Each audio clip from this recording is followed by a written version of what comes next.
Bonjour, aujourd'hui on s'attaque à une question que toute personne qui fait de la musculation s'est posée au moins une fois. Est-ce que les courbatures, c'est vraiment le signe qu'on a bien bossé? Mythe ou réalité? Allez, on décortique ça ensemble.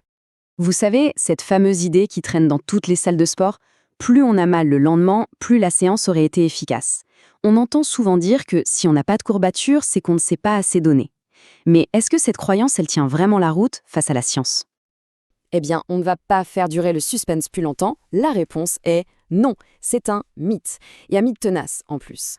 Contrairement à ce qu'on pourrait penser, la science nous raconte une histoire bien différente. Préparez-vous, ça pourrait bien changer votre façon de voir l'entraînement. En fait, les études scientifiques sont très claires là-dessus. Les courbatures qu'on ressent 1 ou 2 jours après l'effort ne sont absolument pas un indicateur fiable, ni pour la prise de muscle, ni pour le gain de force.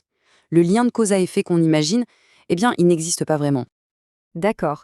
Alors, pour bien comprendre pourquoi c'est un mythe, il faut d'abord savoir ce que sont vraiment les courbatures d'un point de vue purement scientifique. Plongeons un peu dans la mécanique du corps. Ce qu'on appelle les courbatures retardées, ou DOMS en anglais. Ce sont ces douleurs qui apparaissent typiquement entre 12 et 48 heures après un effort qui est soit très intense, soit inhabituel pour le corps.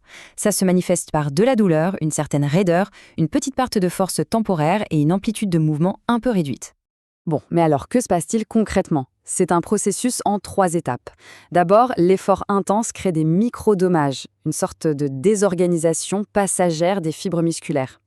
Ensuite, le corps réagit en déclenchant une réponse inflammatoire. Il envoie des cellules immunitaires sur place pour commencer à réparer les dégâts. Et enfin, cette inflammation libère des substances qui vont sensibiliser les récepteurs de la douleur. C'est ça l'origine de la douleur qu'on ressent.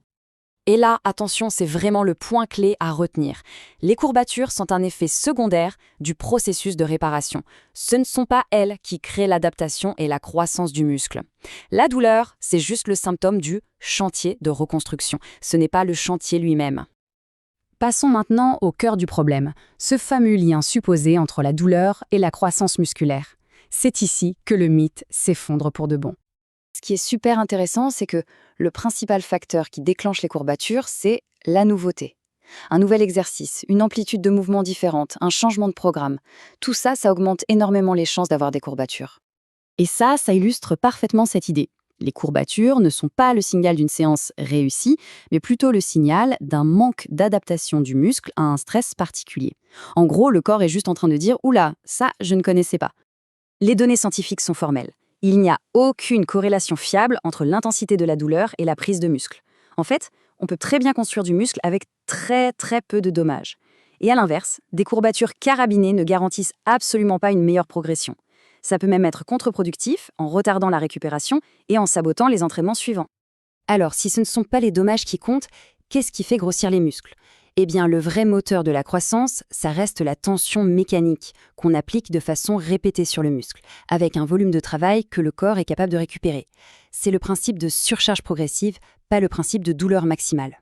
Puisque la douleur n'est pas le bon thermomètre, il faut bien se tourner vers autre chose. Voyons ensemble quels sont les vrais indicateurs à surveiller pour mesurer ses progrès. La question devient évidente, n'est-ce pas? Si on ne peut pas se fier aux courbatures, comment est-ce qu'on sait si une séance a été bonne et si on progresse? Ce tableau résume tout parfaitement. D'un côté, on oublie les indicateurs peu fiables, l'intensité de la douleur, et de l'autre, on se concentre sur ce qui compte vraiment. Sur le long terme, ce sont la progression mesurable des charges, la qualité d'exécution des mouvements et bien sûr la qualité de la récupération. Pire encore, chercher à avoir mal à tout prix, c'est souvent se tirer une balle dans le pied. Des courbatures trop fortes peuvent dégrader la technique et donc augmenter le risque de blessure. Elles peuvent aussi nous empêcher de faire une séance de qualité la fois d'après et au final, ça nuit à la régularité, qui est pourtant la clé numéro 1 du succès. Bon, il est temps de rassembler toutes ces idées et de repenser un peu notre vision de l'efficacité et de la douleur à l'entraînement.